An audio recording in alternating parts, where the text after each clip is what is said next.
परिचय। क्या आपने कभी निम्नलिखित खाद्य पदार्थों जैसे शीतल पेयों, घी, ब्रेड, दूध, नमक के पैक पर शुद्ध शब्द लिखा देखा है? जी हां, इन सभी पर शुद्ध लिखा होता है। तो आइए पदार्थों की शुद्धता के बारे में चर्चा करें। उद्देश्य। इस पाठ के अंत में आप निम्न करने में सक्षम हो जाएंगे: मिश्रणों के वर्गीकरण के बारे में जानना, मिश्रणों और शुद्ध पदार्थों के गुणधर्मों को पहचानना, किसी विलयन की सांद्रता को समझना, मिश्रणों और शुद्ध पदार्थों में अंतर को पहचानना, निलंबन और कोलाइडल के गुणधर्मों को पहचानना, मिश्रणों के अवयवों को वाष्पीकरण, अपकेंद्रण तथा निस्तारण द्वारा पृथक करना। मिश्रणों का वर्गीकरण। रासायनिक संगठन के आधार पर पदार्थों को दो प्रकारों में वर्गीकृत किया जा सकता है। पदार्थ शुद्ध पदार्थ या मिश्रण होते हैं। शुद्ध पदार्थ दो प्रकार के होते हैं। शुद्ध पदार्थ तत्व और यौगिक होते हैं। मिश्रण दो प्रकार के होते हैं। मिश्रण समांगी और विषमांगी होते हैं। शुद्ध पदार्थ और मिश्रण। शुद्ध पदार्थ वो पदार्थ होता है जिसमें केवल एक प्रकार का पदार्थ यानी तत्व अथवा यौगिक होता है। उदाहरणार्थ आयरन, कॉपर, हाइड्रोजन, जल इत्यादि। मिश्रण वह पदार्थ होता है जिसमें दो या दो से अधिक शुद्ध पदार्थ होते हैं। उदाहरणार्थ समुद्री जल, खनिज, मृदा इत्यादि।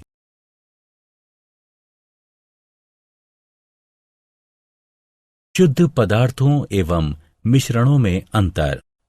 आइए अब एक नजर शुद्ध पदार्थ और मिश्रण के भेदों पर डालते हैं। शुद्ध पदार्थ, मिश्रण।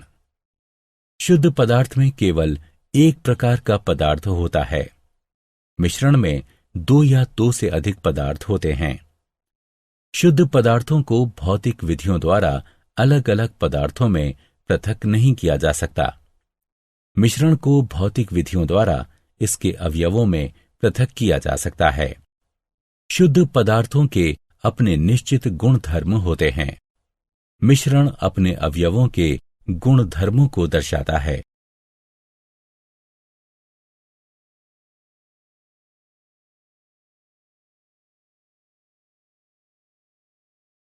मिश्रणों के प्रकार।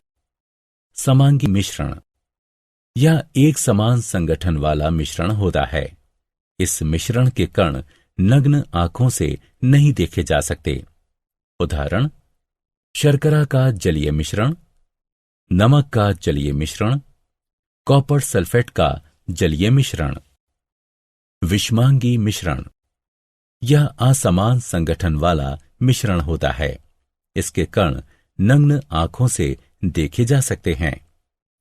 उदाहरण नमक और रेत का मिश्रण, कॉपर और लोहे के बुरादे का मिश्रण, तेल और जल का मिश्रण।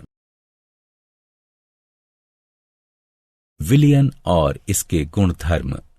विलयन दो या दो से अधिक पदार्थों का समांगी मिश्रण होता है। विलायक और विलय विलयन के दो प्रमुख अवयव होते हैं। वह अवयव जो अधिक मात्रा में है वह विलायक है और वह अवयव जो कम मात्रा में है वो विलय है।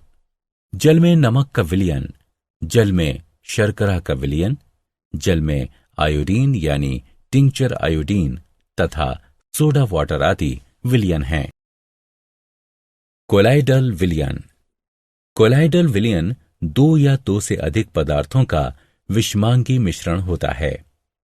उदाहरणार्थ जल में स्टार्च का मिश्रण, अंडे की अल्बुमिन का जल में मिश्रण, दूध, धूल या धुएं से युक्त वायु। कोलाइडल विलयन के गुणधर्म। कोलाइडल विलयन एक विषमांगी मिश्रण होता है। इसमें उपस्थित कणों को नग्न आंखों से नहीं देखा जा सकता। विलय के कणों को छानकर अलग नहीं किया जा सकता। विलय के कण तल पर नहीं बैठते तथा विलयन स्थायी होता है। विलयन के कण विलयन से गुजरने वाली प्रकाश की किरण को फैला देते हैं और इनसे गुजरने वाले प्रकाश के मार्ग को देखा जा सकता है। निलंबन और इसके गुणधर्म। निलंबन दो या दो से अधिक पदार्थों का विषमांगी मिश्रण होता है। उदाहरणार्थ, जल और रेत का मिश्रण, पिसे हुए चौक और जल का मिश्रण, कोलगेट इत्यादि। इसमें उपस्थित कणों को नग्न आंखों से देखा जा सकता है। इसके कण तल पर बैठते जाते हैं तथा विलयन अस्थायी होता है। इसके कण विलयन से गुजरने वाली प्रकाश की किरण को फैला देते हैं और इनसे गुजरने वाले प्रकाश के मार्ग को देखा जा सकता है। टिंडल प्रभाव। जब प्रकाश की कोई किरण कोलाइडल विलयन से गुजरती है तो कोलाइडल कण प्रकाश की किरण को फैला देते हैं, जिसके कारण विलयन में प्रकाश के मार्ग को देखा जा सकता है। इसी प्रभाव को टिंडल प्रभाव कहते हैं। किसी कमरे में जब प्रकाश की कोई किरण एक छोटे से छिद्र से प्रवेश करती है तो धूल के या धुएं के कणों से किरण के फैल जाने के कारण वहां टिंडल प्रभाव देखा जा सकता है। धूप में उपस्थित जल की बूंदों द्वारा प्रकाश के फैल जाने के कारण घने जंगलों में भी टिंडल प्रभाव को देखा जा सकता है।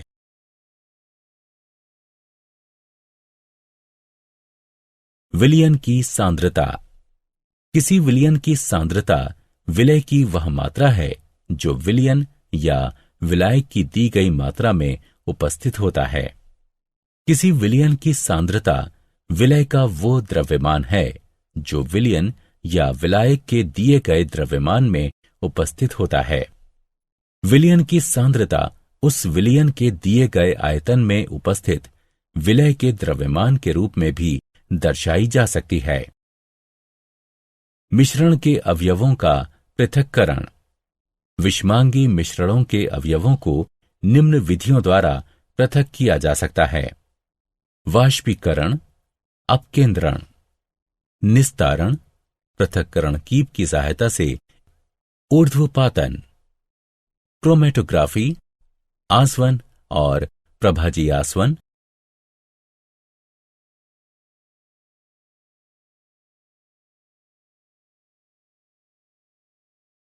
वाष्पीकरण।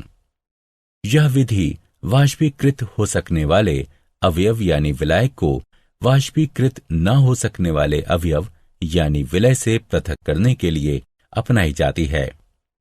चित्र में बारिश का पानी बिजली कड़कने के पश्चात गर्म सतह से वाष्पीकृत होकर उड़ जाता है। अपकेंद्रण। किसी भी मिश्रण से अधिक घनत्व वाले कणों और हल्के कणों को अपकेंद्रीय यंत्र का प्रयोग करते हुए पृथक करने की यह विधि अपकेंद्रण कहलाती है। यदि किसी अपकेंद्रीय यंत्र में हम थोड़ा सा दूध लें और उसे तेजी से घुमाएं तो क्रीम दूध से अलग हो जाती है, क्योंकि क्रीम का घनत्व दूध से कम होता है। पृथक्करण कीप की सहायता से निस्तारण। इस विधि का प्रयोग परस्पर अघुलनशील द्रवों को पृथक करने के लिए किया जाता है। इसमें द्रव अपने अपने घनत्व के आधार पर विभिन्न परतों में बढ़ जाते हैं। यदि हम केरोसिन तेल और जल का मिश्रण एक पृथक्करण कीप में डालते हैं तो तेल और जल की अलग अलग परतें बन जाती हैं। स्टॉप कॉर्क को खोलकर जल को पृथक किया जा सकता है। जल के पूरी तरह निकल जाने के बाद स्टॉप कॉर्क को दोबारा बंद किया जा सकता है। क्या आप जानते हैं, जल में सोना माइकल फैराडे द्वारा बनाया गया एक प्रसिद्ध कोलाइट था। ये अभी भी है लंदन के रॉयल संस्थान के संग्रह में और अभी तक इसके कण तल पर नहीं बैठे हैं। एक समूह के तौर पर कोलाइट की पहचान थॉमस ग्राहम ने सन 1860 में की थी। उन्होंने महसूस किया कि जिलेटिन और स्टार्च जैसे पदार्थ जल में शर्करा अथवा नमक की अपेक्षा बहुत धीमी गति से विसरित होते हैं। साथ ही ये भी देखा कि ये उन झिल्लियों के भी पार नहीं जा पाते जिनसे नमक और शर्करा आसानी से पार हो जाते हैं। ग्राहम ने यह भी पाया कि नमक और शर्करा के क्रिस्टल्स बनाए तो जा सकते हैं, पर जिलेटिन अथवा स्टार्च के नहीं। इस नए प्रकार के मिश्रण जो निलंबन और विलियन से अलग था, उसको परिभाषित करने के लिए कोलाइड, ग्रीक शब्द ग्लू से शब्द की खोज उन्होंने ही की।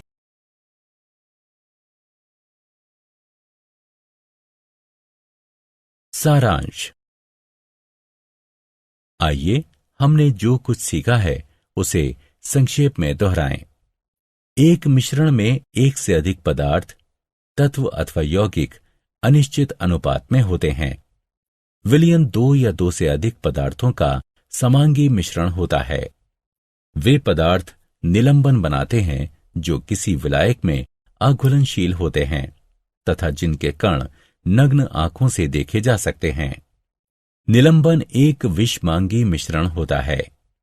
कोलाइड एक ऐसा विषमांगी मिश्रण होता है जिसमें उपस्थित कण इतने छोटे होते हैं कि नग्न आंखों से देखे नहीं जा सकते हैं, लेकिन इतने बड़े होते हैं कि प्रकाश को फैला सकें।